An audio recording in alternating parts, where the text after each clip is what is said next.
Selamat siang, kembali lagi di berita viral terkini dengan saya Naif Alfa Pratama. Dilaporkan telah terjadi perampokan pada tanggal 13 Oktober 2023 di Jalan Merdeka yang diduga dilakukan oleh dua emak-emak berdaster yang terlilit hutang piutang. Pada tanggal 13 Oktober 2023, korban melapor kepada pihak berwajib di Polsek Prambon. Korban kemudian diwawancari oleh pihak berwajib dalam beberapa pertanyaan-pertanyaan seputar kronologi yang ia alami. Dan korban pun menyatakan bahwa pada hari itu korban sedang tidur siang dan ia pun tidak merasakan tanda-tanda adanya kemalingan di rumahnya. Tetapi ketika ia terbangun dan ia ingin mengecek handphone miliknya, tiba-tiba handphone miliknya sudah tidak ada di sampingnya. Korban baru menyadari bahwa rumahnya tadi dibobol oleh seseorang dan orang tersebut telah mengambil beberapa barang-barang berharganya. Korban pun mengetahui bahwa ia telah dirampok oleh seorang pencuri. Ia pun langsung melaporkan kasus ini kepada pihak berwajib dan korban diduga mengalami kerugian sebanyak 50 juta. Karena hal tersebut, korban berharap kepada pihak berwajib untuk segera menangkap pelaku pencurian tersebut di rumahnya. Pada tanggal 15 Oktober 2023, tim Reskrim Polsek Prambon menghubungi korban guna mendatangi langsung tempat kejadian. Tim Reskrim mendokumentasikan letak barang-barang yang dicuri dan memberi beberapa pertanyaan terkait kronologi lebih jelas.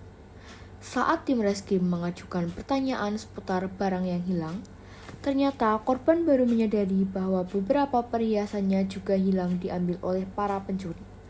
Tim Reskrim pun dengan sigap mencari toko emas terdekat guna untuk menindaklanjuti masalah tersebut. Pada keesokan harinya, pihak berwajib pun mendapatkan informasi dari toko emas Sumber Rezeki Prambon. Pihak berwajib pun beserta korban langsung mensurvei lokasi toko emas Sumber Rezeki Prambon guna untuk menyelidiki lebih dalam terkait masalah yang sedang ditangani. Saksi tersebut melaporkan kepada pihak berwajib karena ia merasa curiga bahwa pelaku menjual beberapa emas yang bukan beratasnamakan dirinya melainkan atas nama korban yang juga sebagai kenalan sang saksi.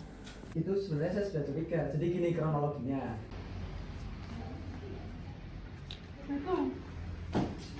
Halo, selamat datang.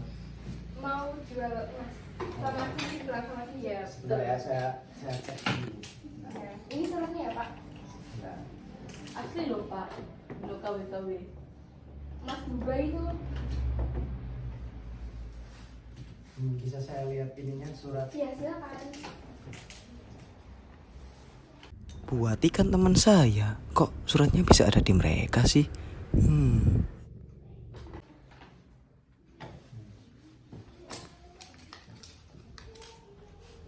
Ayo kita dapat kita.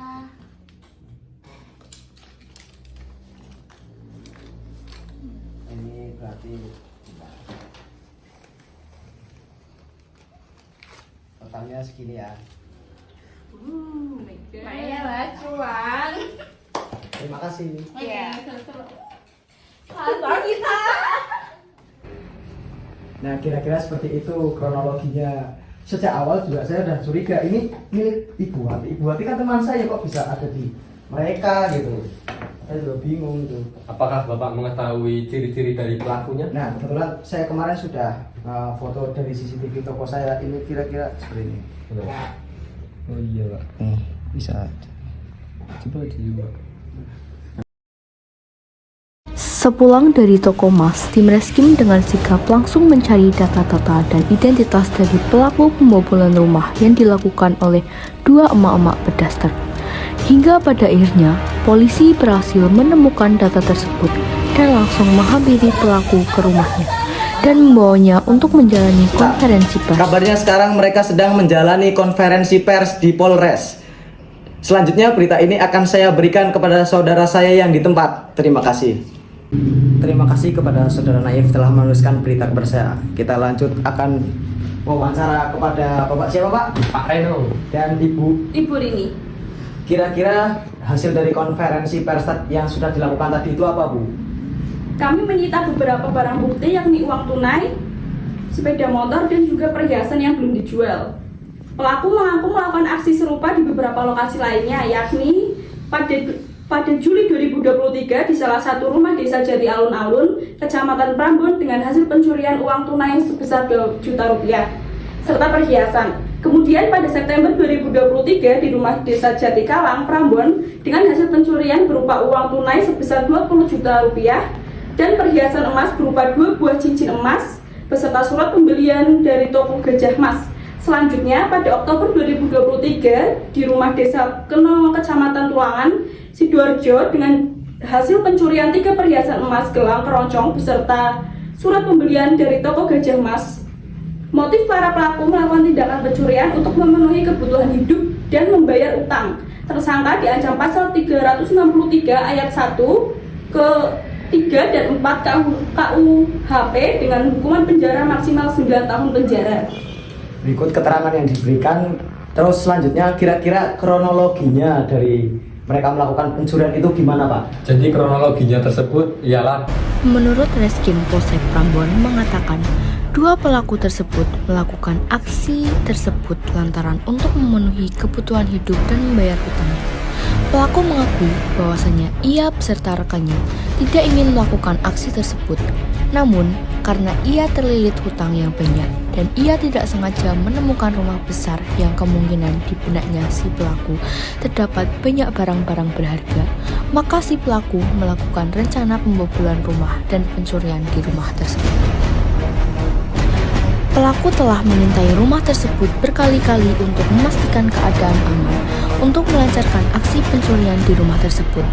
Lalu, ketika pelaku merasa aman dengan sekitar, 2 pelaku tersebut langsung melancarkan aksinya untuk melakukan pencurian di rumah yang telah ia intai berkali-kali. Dan beruntungnya, ketika ia masuk ke dalam rumah, penghuni rumah tersebut masih tertutup sehingga 2 pelaku tersebut melancarkan aksi itu dengan sangat lancar tanpa halangan. Pencuri tersebut mengambil sebuah handphone, beberapa perhiasan emas, motor, dan juga beberapa barang-barang berharga lainnya. kami dapati yang berupa 2 buah gelang, 2 buah cincin, 2 buah handphone, 1 buah motor, dan 2 buah dompet. Di sini ada beberapa barang bukti yaitu termasuk 2 handphone, 4 perhiasan dan 2 dompet, lalu 1 kunci motor. Di sini ada CCTV dari toko emas yang membuktikan bahwa mereka telah melakukan pencurian.